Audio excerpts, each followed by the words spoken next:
Welcome everyone to the Global Geophysical Services webinar entitled Ambient Noise Tomography.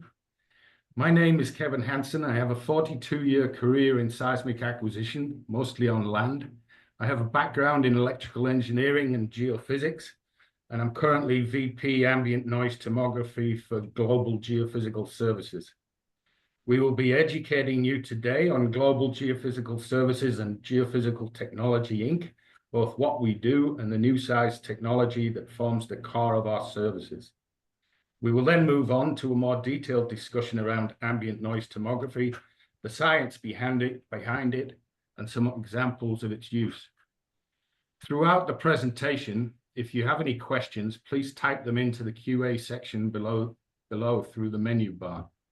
We will answer them either at a convenient point in the presentation or at the end before we close. My co-presenters will each introduce themselves before presenting their portion of the webinar. Mr. Larry Scott, President of GGS, would ordinarily be speaking, but sends his apologies as he is traveling this week. So without further ado, I will pass the meeting over to Mr. Richard Degner, President and CEO of GTI and Chairman of GGS. Mr. Degner. Thank you, Kevin. And thank you all for attending. I am the founder of GTI, Geophysical Technology, Inc., and I'm currently acting as the CEO and chairman of that company.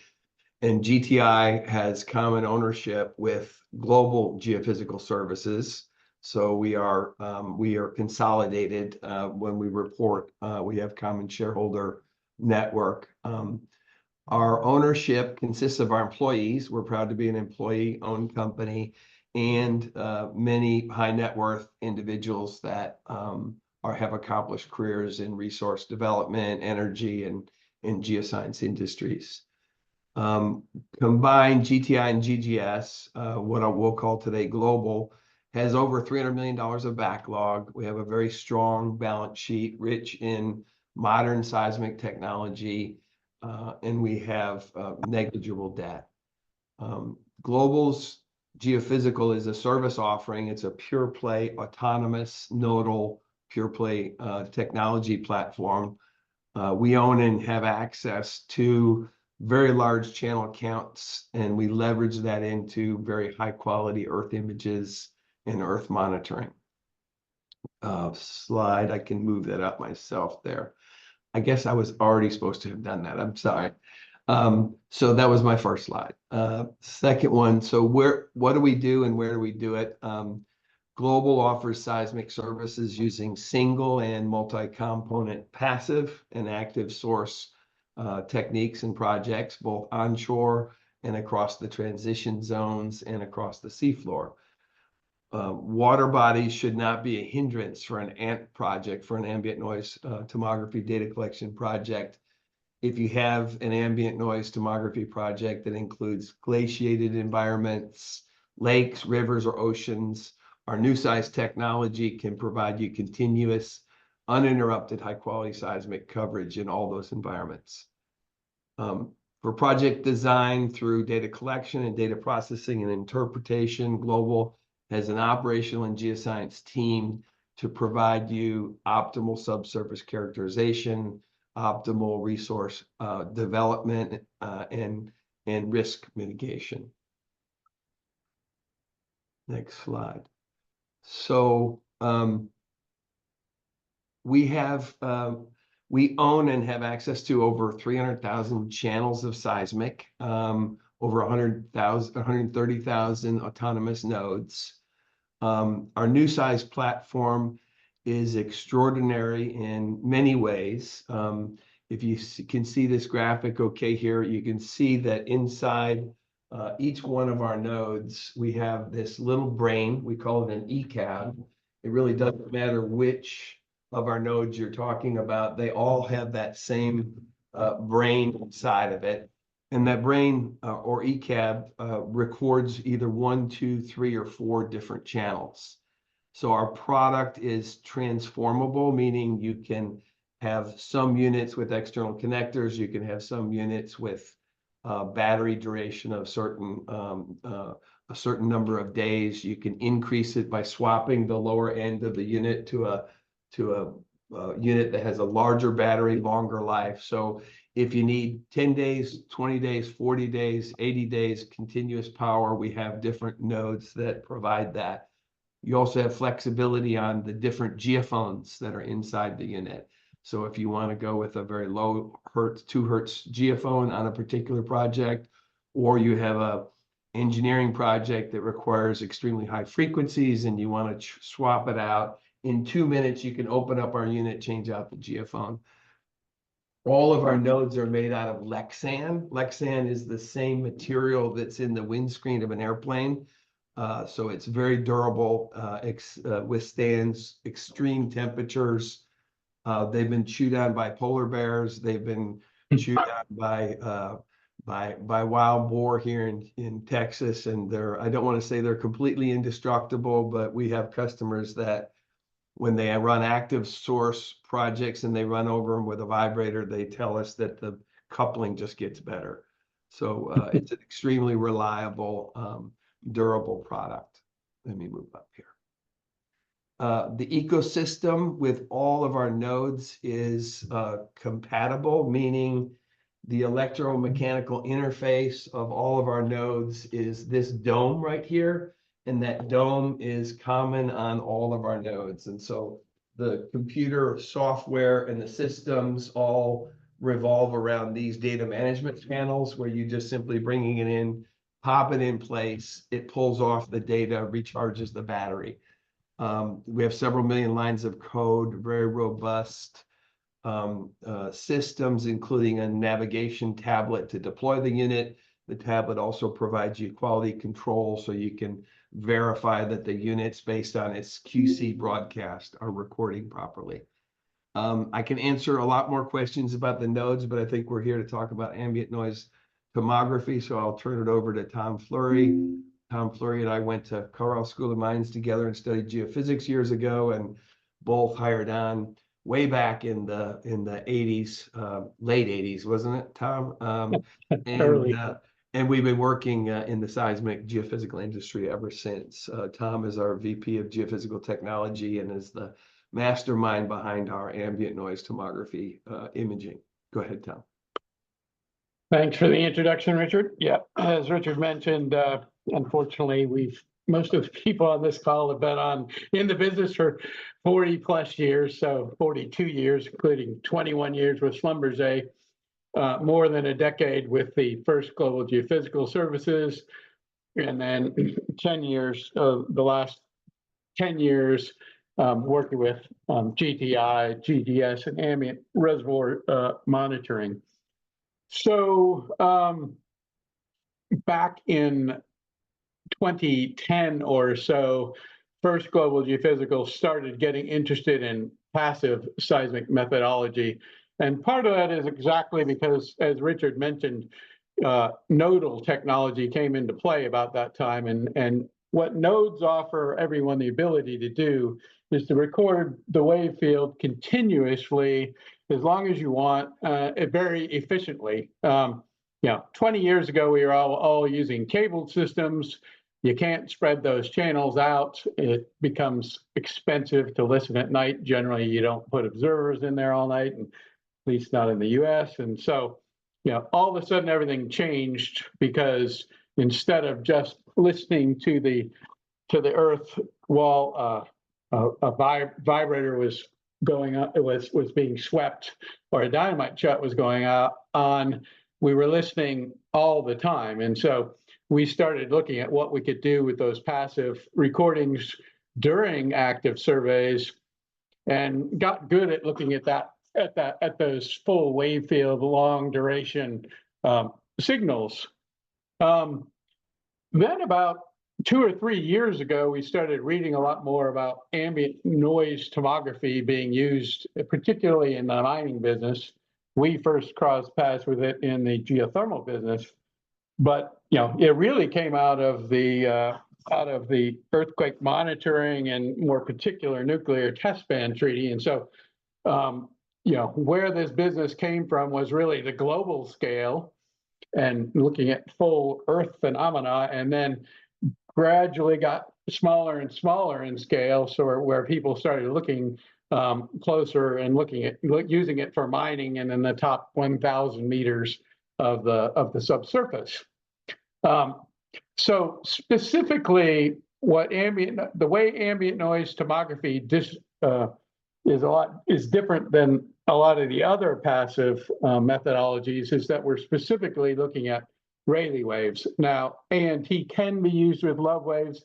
It is predominantly used for Rayleigh waves. And so those of you who are mining guys or geologists and aren't too familiar with Rayleigh waves, it is a surface wave. It is a surface seismic wave.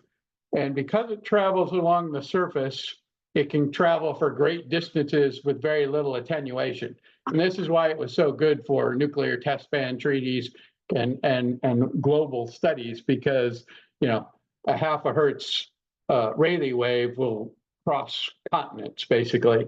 And so it's very useful in that it goes a long distance. And so therefore, when we're measuring passive wave fields, we can see them coming from ever, really.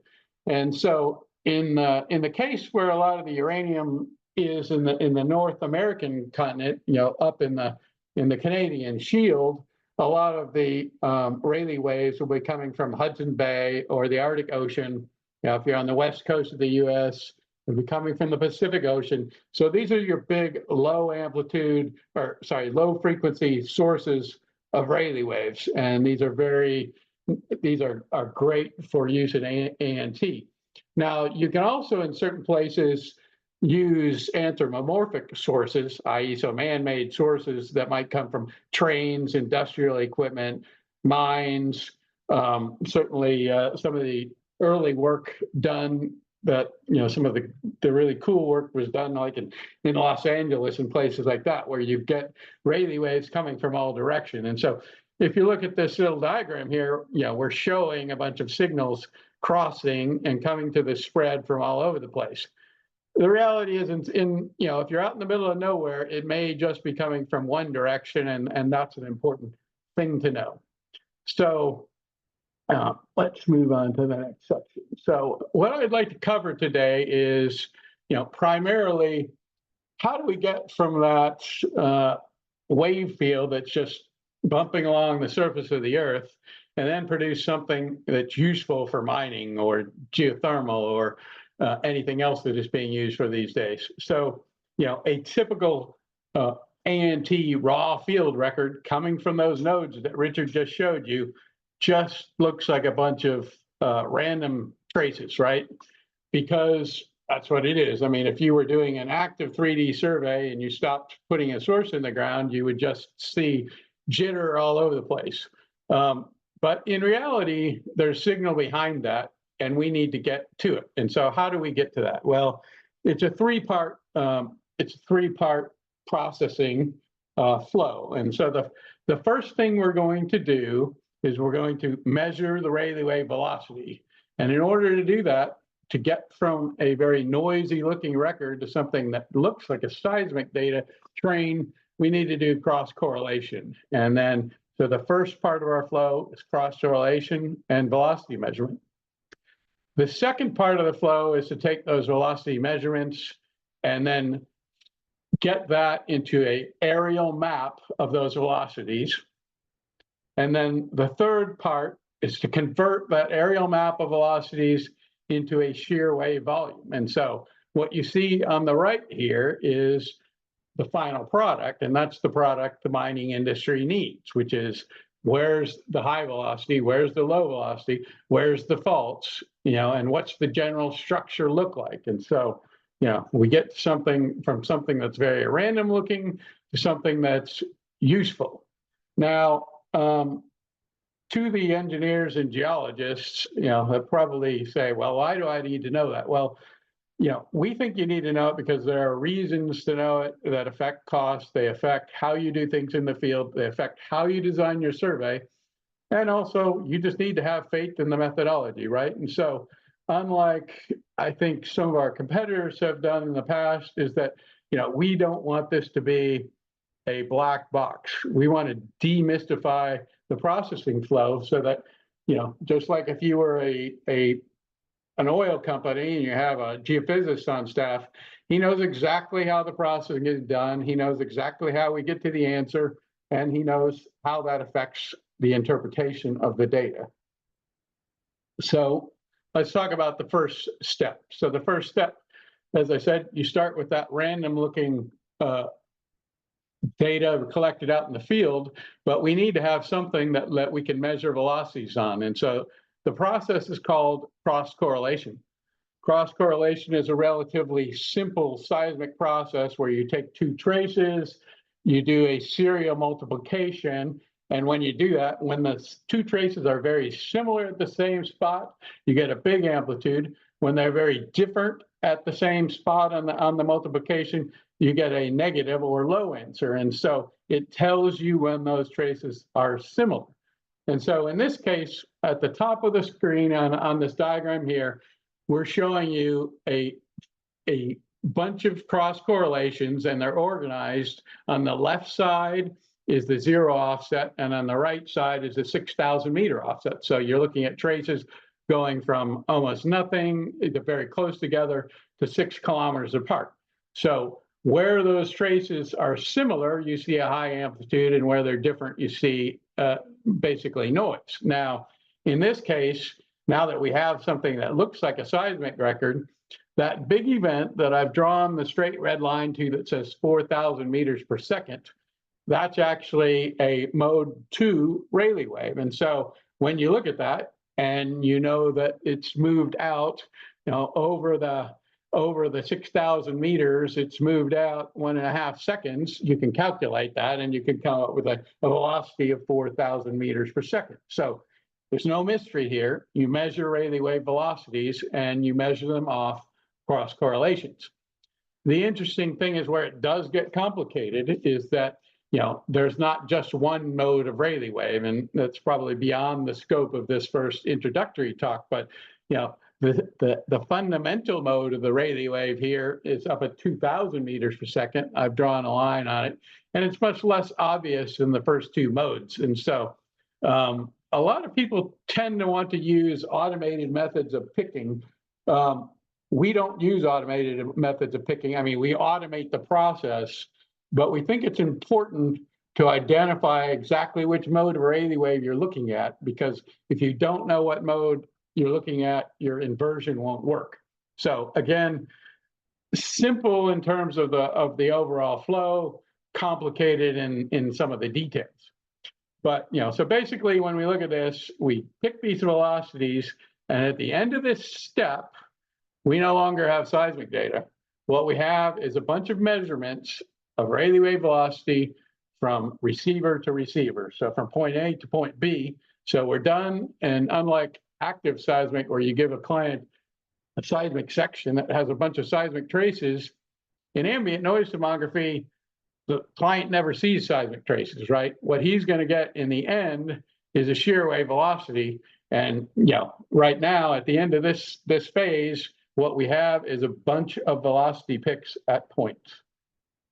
Receiver point, I would say pairs of receiver points, excuse me. So now if we go on to the next step, now we got a bunch of velocities, but they're associated with going from point A to point B and point C to point D and point E to point F, right?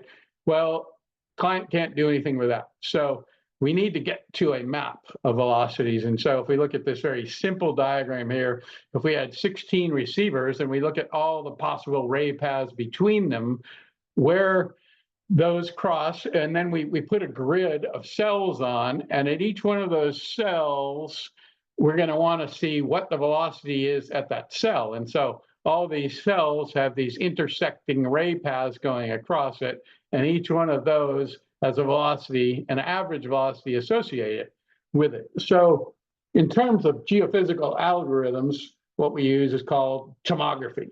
Again, we use tomography a lot in active seismic, so using it in passive seismic is nothing new.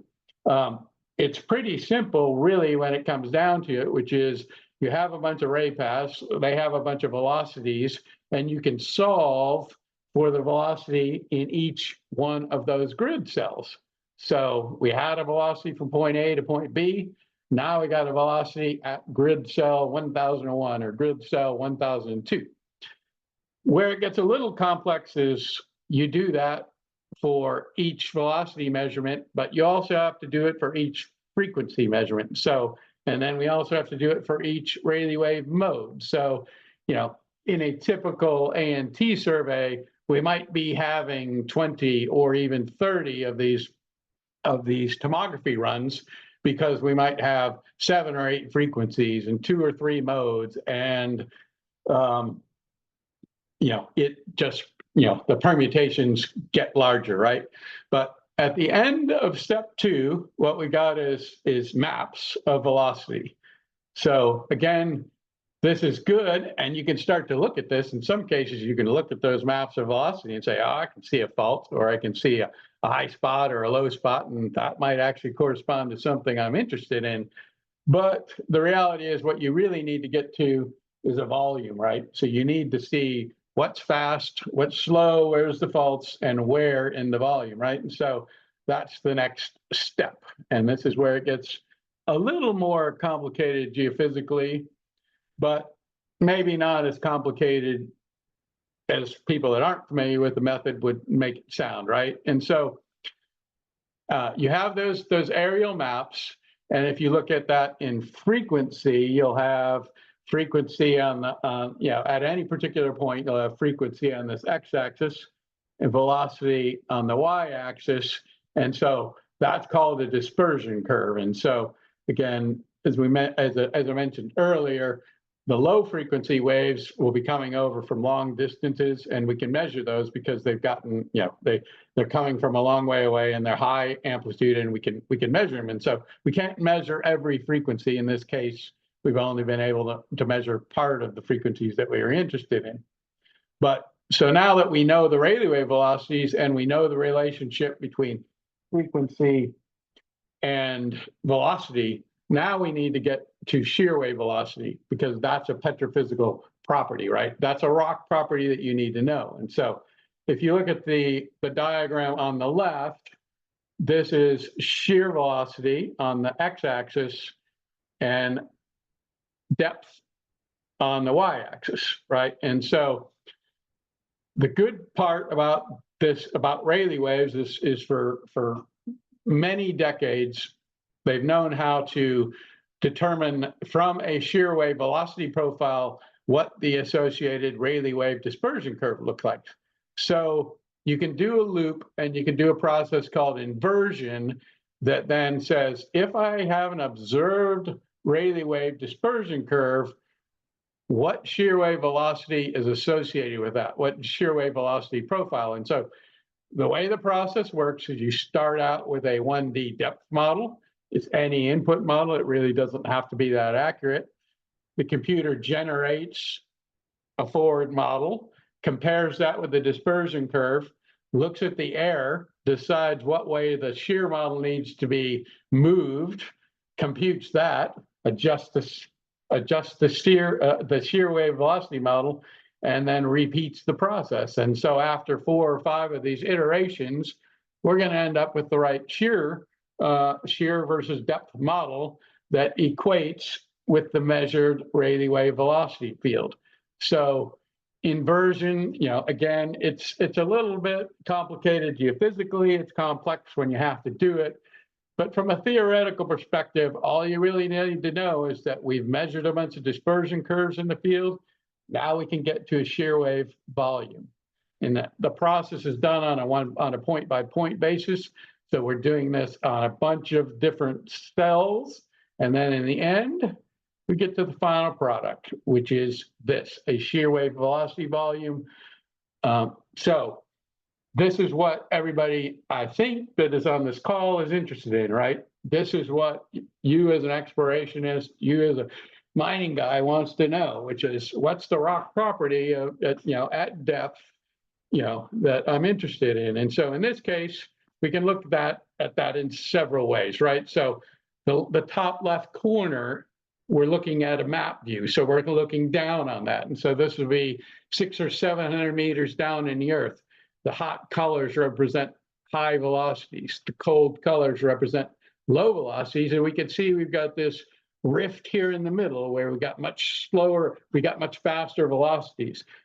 If we're lucky, that represents alteration, right? So maybe that's a fault going through there. We have altered velocities there, and it may be faster because something's precipitated into the pore spaces. Maybe in other places, something is out of the pore spaces and it's slower. But that's your business, is what causes that alteration. Our business is to give you the velocity volume. Another way you can look at this is from the side, right? And so I showed you this back at the beginning, but essentially we can look at this from a vertical slice view. You'd see the basement velocities down here almost, are even higher than 4,000 meters per second. These are obviously fast, more metamorphic rocks. It could be fast igneous rocks. They're basement. Clearly, they're much faster. We got a bunch of sediment over it. And we clearly got an area right in the middle where the sedimentary rocks are faster. Interpretation-wise, you can also do more advanced things. So we can look at what's an isosurface, right? So we take all of the velocities that are the same exact value. We make a surface out of it. In this case, we've painted the surface with the depth that isosurface is at there to emphasize what it looks like. But now we can see we got this really cool drop in the basement here where we got a channel of some sort or whatever, or maybe maybe that's a fault running down the middle. Obviously, we need to evaluate it in the context of other geophysics and other geology and boreholes. But essentially, you get this nice 3D volume with the shear wave velocity, and that's a good rock property to have when you're looking for minerals. So, Kevin, before I move on, is there any questions or should I just keep going? Tom, we do have someone with a raised hand. It's Rodolfo Ardila. Rodolfo, do you want to ask your question?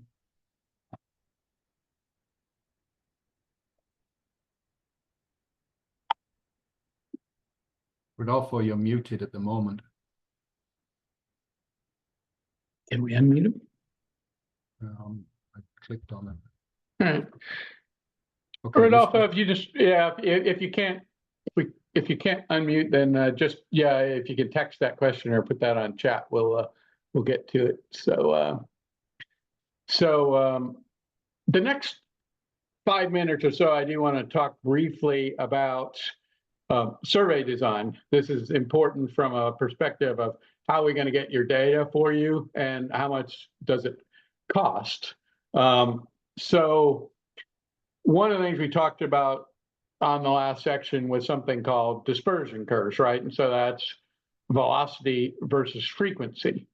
Now, these Rayleigh waves are running along the surface of the Earth, and the higher frequency Rayleigh waves have a shorter wavelength, and therefore they're running closer to the surface. They have an elliptical wave motion, and they're running through only the shallower layers.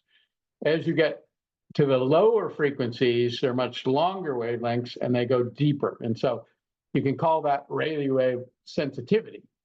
And so for one of the areas we're interested in, which is the Athabasca Basin in Canada, where there's a lot of uranium exploration going on now, we ran a sensitivity study. And so we could see that, the 5 hertz Rayleigh wave frequencies at this particular spot in the Athabasca, they were basically showing us what was going on at 200 meters in depth. When we went down to 2 hertz, it was showing us what was going on at 450 meters in depth. And by the time you got down to 1 hertz, it was all the way down to 1,000 meters in depth.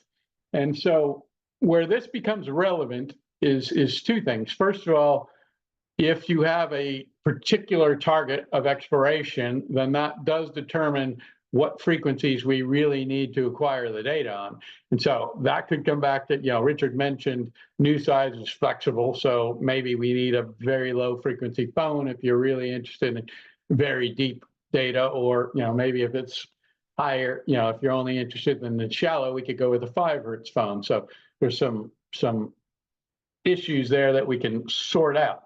The other thing being is that, if we look at this 1 hertz frequency here, and then we look at the 1 hertz wavelength, it's going to tell us that in this particular area, the 1 hertz wavelength was a 3,500 meter wavelength. So that means that Rayleigh wave is actually got a wavelength of 3.5 kilometers, right? So, it's a very big wave, right? And so we can't measure the velocity with a Rayleigh wave that's 3.5 kilometers from peak to peak. We need to have receivers that are pretty far apart. In fact, they need to be farther than 3.5 kilometers apart. So that affects how we lay out that survey, right? If we're going to be needing to go 1 hertz, we need to lay out some 5 kilometers offsets, some 7 kilometer offsets to go get that, right? And so this is one of the things, if you want to do an ANT survey, we need to know the depth and we need to know what you're interested in so we can design the survey appropriately. And then just one more slide and we'll get on to Mike. But so let's say that you come to us and you say, all right, I've got a conductor that we see a very conductive zone on our EM data and we think it could be mineralized, but we don't know enough about it. And so we want to design a survey. So the first thing we're going to do is draw a box around what you say you want to image, right? And so at that point, we know in this particular example, it's about 5 kilometers here and it's about 10 kilometers this way, but we really have got an image area of about 75 square kilometers on this purple polygon.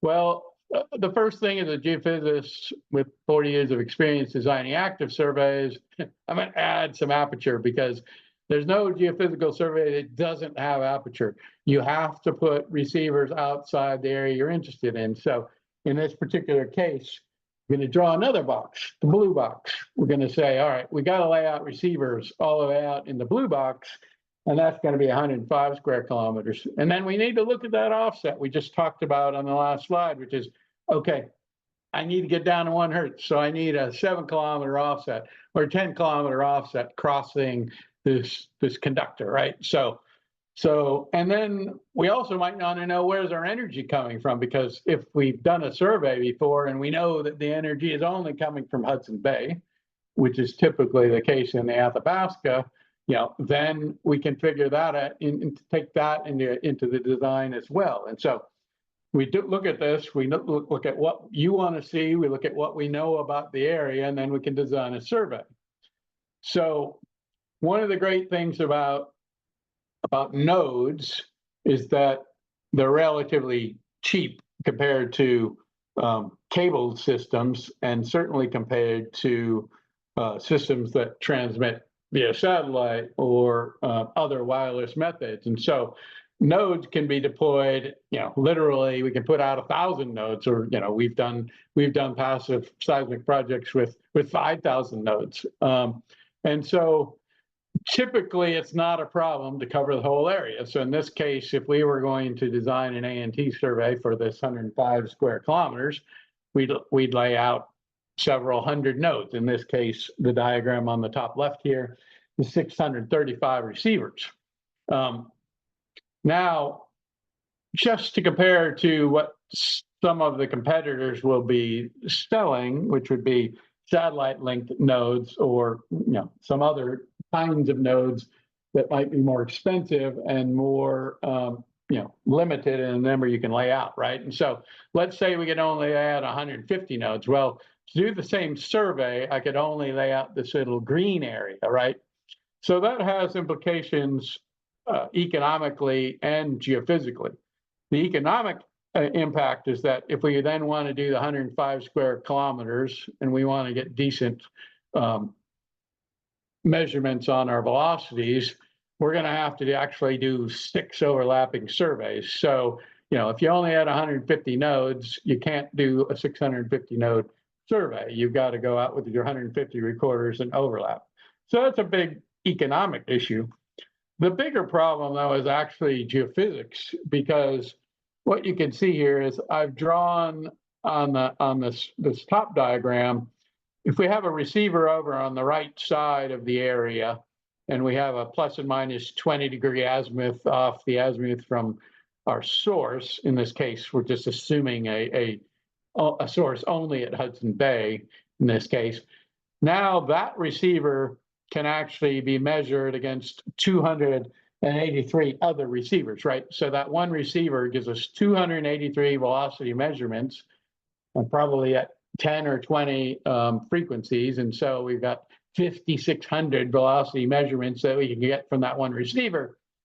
Now, if we only have been able to lay out this little area here, well, as you can see, we can't get the full azimuth coverage, right? So in this case, we can only get 83 receivers that we can measure it off. And so you basically get about a third of the coverage if you have to go at this with fewer nodes. And so this is the advantage of having a company that A, manufactures nodes, and B, has a big pool of nodes, right? So we can be much more efficient.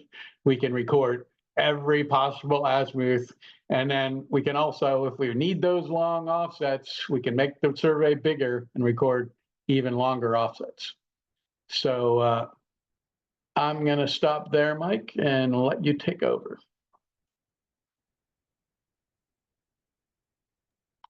Thanks, Tom. Great presentation. My name is Mike McClelland. I am the managing partner of Global Geophysical Canada. I'm sort of the ringleader that brought A&T into the Athabasca and saw the potential. This being a great, another great tool for measuring physical properties beyond gravity, magnetics, and electromagnetics. So we're going to go through some early adopters throughout the globe and the commodities at which they are looking for. One thing in common with all of these is that depending on what you're looking for, it's really about the size and the contrast of the rocks themselves, or the target that you're looking for, much like any other geophysical technique. So lots of early adopters. A&T's really been around in North America. Probably the first survey was done by Terra Uranium, and that was approximately 2 years ago. But now there's starting to be some more service providers, including ourselves, Global Geophysical, that are coming into the mix and hopefully to provide an additional service for A&T to customers who are looking for something different that's currently available on the commercial market. Athabasca Basin. This is probably as good as you're going to see as far as A&T results go. You're seeing structure, you're seeing lithology, and also alteration. So with this survey, this was done approximately 2 years ago. Of those 3 slides in the bottom, at the top, you can see a higher velocity in the sandstone, which means probably that sandstone is a little bit harder. It's been cooked, and you're seeing an anomaly there. You then go down into the basement, and we're seeing that the basement has been eroded, and the basement here has been eroded approximately 150 meters. So not, small potatoes. It's a big system that's working here. Lots of fluids moving. And then as you move down into the basement, you can actually see a structure, which we are proposing is a fault. So you have faulting in the basement, you have alteration in the basement, and you have alteration in the sandstone. I don't think that you could see anything better in an A&T survey that would pretty much give you all of those, all that information in one area. And remember, this is at anywhere from 800 to 1,000 meters in depth, so extremely deep cover.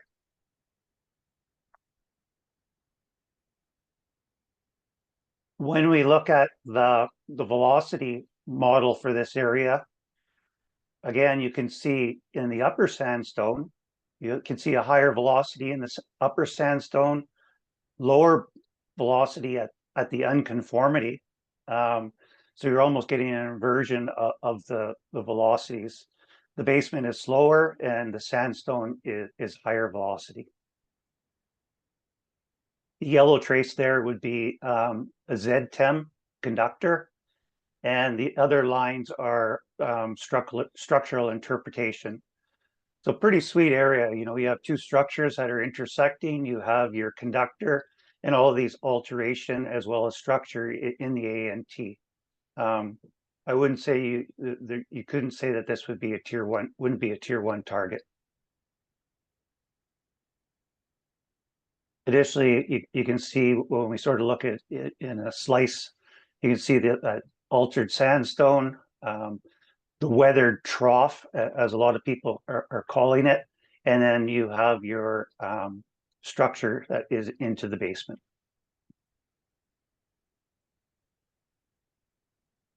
All of this information, Kevin will be distributing the presentation to everyone that's on the call, but you can look at all of this all of these sort of graphics by clicking on the hyperlinks at the bottom of the slide.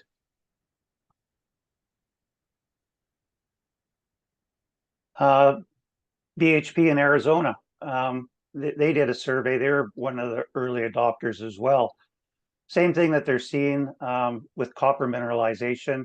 You're seeing a very highly damaged basement with alteration. And that's where your higher grades of copper are, and also your sericite alteration.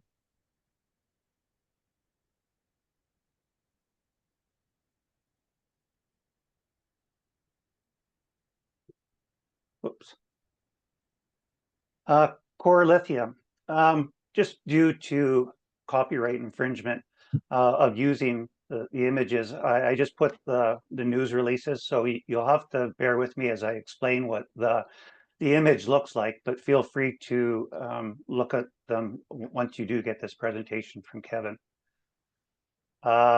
This pegmatite that Core Lithium did an ANT survey over, it's quite amazing. It sort of looks like one of the lowest lows to the highest highs, and you have this intrusion that's approximately 75 meters across that comes up through the basement with only about a measured 5% velocity contrast. For something that's small as well, it's amazing the resolution that's on it, and please take a look at it.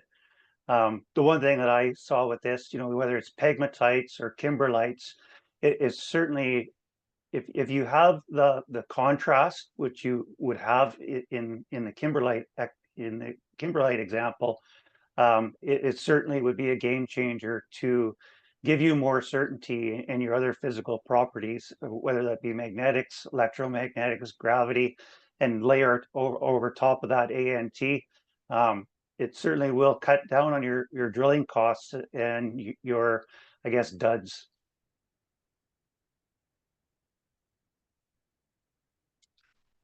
Inflection resources. This is a porphyry project that they have, and when you look at the images from this, you just have these porphyries that are popping through the basement. So another great example of intrusives that are coming through the basement into the sandstone and having higher velocities into the sandstone. Another truly great survey and results.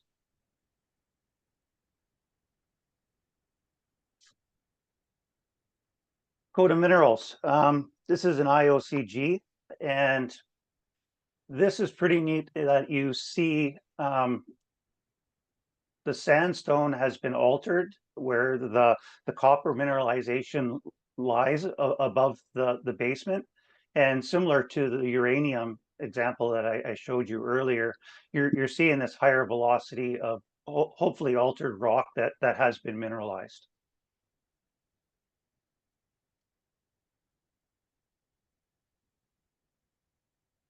Thor energy.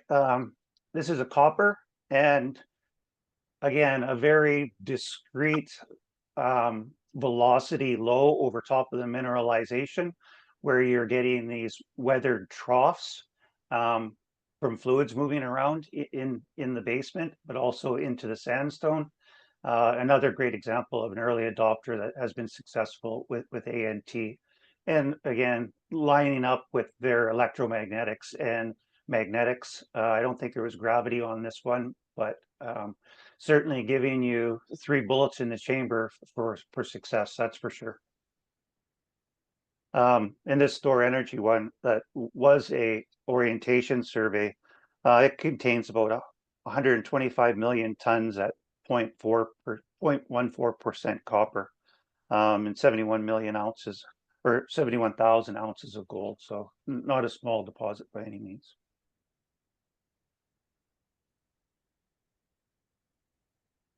Another early adopter of ANT in the basin is IsoEnergy. They were the first ones to do an orientation survey over top of their hurricane deposit.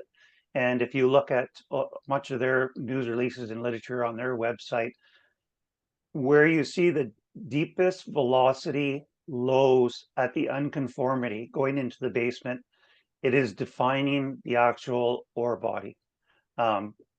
Very successful as well. Similar to terra uranium, you're seeing these weathered troughs that go into the basement, and hopefully you're getting mineralization precipitated out of the fluids moving in the alteration.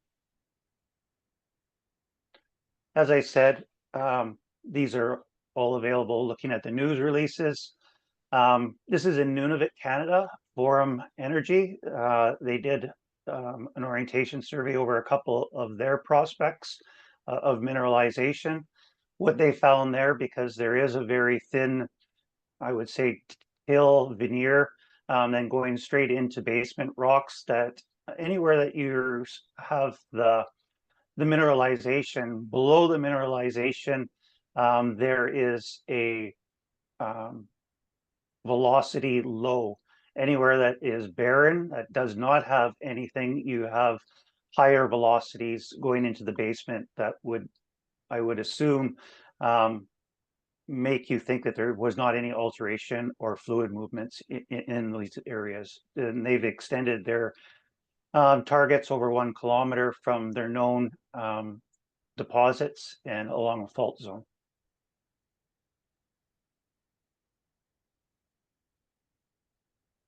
So thank you for your time and your patience for listening to us, and I'll hand it back over to Kevin. Yeah, at this point, I'm going to open the floor up for questions. There's a couple of ways you can do that. You can type a question into the Q&A box, or you can just raise your hand by clicking the raise hand button at the bottom, and I can turn your microphone on so that you can ask the question. Do we have any raised hands or questions? There's one already in the Q&A, Kevin, and I can answer it. So some of the examples provided were acquired with NuSeis nodes, and some of them have been processed by Global. Some of them have not, right? So some of these are external examples. So far, there's been 8 surveys in the Athabasca that have been acquired with NuSeis. Additionally, as I mentioned, passive surveys, when you look at what's been acquired by Global, it's actually something like 80. But, obviously, passive data is passive data. The processing is a bit different. And so we've processed about 8 surveys as of this time. Following this slide deck, we have about 20 more slides that have more or less questions that I asked Tom and Richard as an explorer to understand this methodology much more. So, in your free time, if you want to look through those, it demystifies a lot of the questions that I had as an explorer and how this technology works. Okay, I saw that Tom Kotzer had raised his hand just now, but I see he's not. There he is. Would you like to unmute and ask your question, Tom? Yeah, I've unmuted here. Thank you. Tom, what are the effects of ice on sort of the noise source? I'm just wondering, with Hudson's Bay essentially being used as a possible noise source for the Athabasca Basin, are there any effects to the noise if it's frozen over? Yeah, Tom, I gotta say, I don't know that.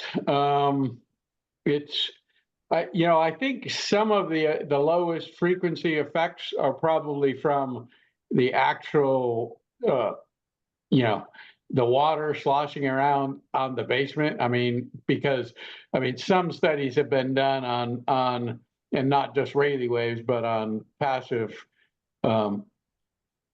seismic in general. And the oceans produce just massive amounts of energy from 3 hertz on down, and it exists everywhere all the time, right? So I don't think, I don't think just freezing over Hudson Bay is going to cut out that. Having said that, you may have a point in that, specifically for the Athabasca, it could be an issue for the 4, 5, 6 hertz. I really don't know. Yeah, I've often wondered this, and I was sort of wondering, I mean, there is mining going on in the Athabasca sort of within, 100 kilometers mostly of where the studies that have been done. Can you tell the difference between sort of an underground mine operation and sort of a more surface-borne waves from lakes, large lakes? Is there any difference in that Rayleigh signal? Well, I can tell you one thing, which is when you're dealing with a closer anthropomorphic source, you will get P wave data as a P wave noise, because that's the weird thing, right? Because for all of our other passive data, the P wave is the signal. In this case, the Rayleigh wave is the signal. So, in this case, if you get P waves coming from a mine, then that in this case is noise, right? And so we got to work around that. And that's actually one of the issues when you talk about mines or drills in particular, right? Is that we're going to see both P waves and Rayleigh waves. And I'm guessing if, as Richard pointed out, GTI now makes 3-component nodes, or you can do 4 components in the water. And so if you get into love waves, that'll be even another type of energy that can be used. But I think that's really the key, is that so Hudson Bay doesn't create enough P waves. So 700 miles away in the middle of the Athabasca, you don't see P waves from Hudson Bay. At least we don't think so. Maybe some refractions, but if you have a mine nearby, you're going to see all sorts of different waves coming from it. Right. Okay. Thanks a lot. Okay, we have another question here from Cliff Revering. Do you want to unmute and ask your question, Cliff? Sure. Can you hear me? Yes. Excellent. Yeah, very good presentation. Appreciate the information. Just had a question for Tom. You mentioned in your presentation that if you're targeting a depth horizon of, say, 700 meters, you would adjust your node design to collect the lower frequency data. By doing that, do you compromise the signal in the shallower environment? That's a general issue that might be an issue on active seismic, but in passive seismic, I mean, like typically in the Athabasca, we've been able to use, say, from 1 hertz to 7 hertz. And so any of the nodes, if actually, Kevin, you had that earlier, if we can get to that.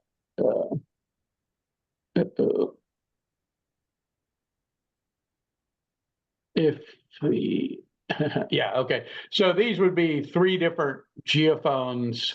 If you're seeing the screen, these are 3 different geophones. There's a 2 hertz, what they call normal sensitivity phone, a 3 hertz high sensitivity phone, and a 5 hertz high sensitivity phone. And I kind of don't have, yeah, okay. So it's on a logarithmic scale. But basically, as you go down as you go into the lower frequencies below the natural frequency of the phone, you start losing amplitude, and then eventually you'll end up outside of the lowest bit that you can record with the seismic recorder.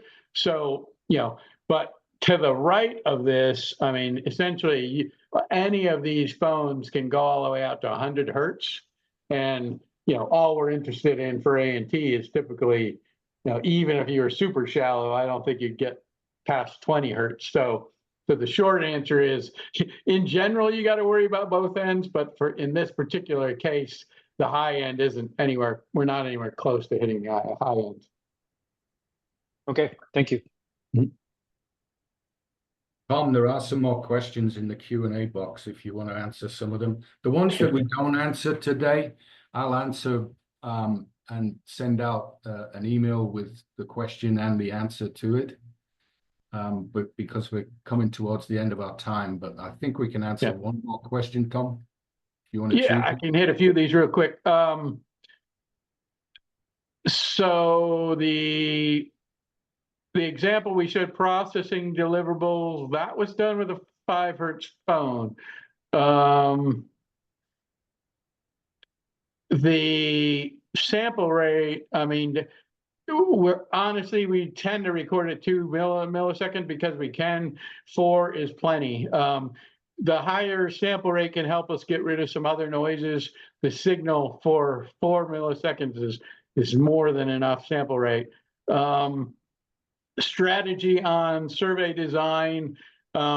We need to make sure the long offsets are in the source direction, right? So if a Rayleigh wave is hitting, if you have a receiver in the north and a receiver in the south, and the signal is coming from the west, well, there's no time difference, right? You hit it broadside. And so if you know where your signal's coming from, you want the long offsets to be in that azimuth. So if you don't know where your signal's coming from, and you're in the middle of Los Angeles, you can assume it's coming from everywhere. But if you're in a new area and you don't know, like for instance, in Australia, we've gotten a couple of designs and we're like, okay, well, I'm pretty sure there's going to be something coming from the Pacific. I don't know if it's going to come equally as well from the south. If you have both, that makes it easier. The more azimuths you have, the less critical the design becomes. I think, let's see. And then cost. I don't know. Do we want to share anything on cost at this point, Kevin, or? Well, I don't think we've got the time to go into cost at this webinar. Yeah. So we are getting close to the end of our time today. So I'd like to thank you all for attending the webinar and hope that our presentation was informative and interesting. If there is any further interest or you have a project that you would like to discuss, please feel free to reach out to either myself or Larry Scott directly to set up a meeting. I will post a link to the recording of this webinar and also send out a PDF copy of the presentation to all the attendees. Larry's and I contact details are on the final slide. Again, thank you for your time today and have a great day. Yeah. Thank you so much, everybody. Thanks. Bye-bye.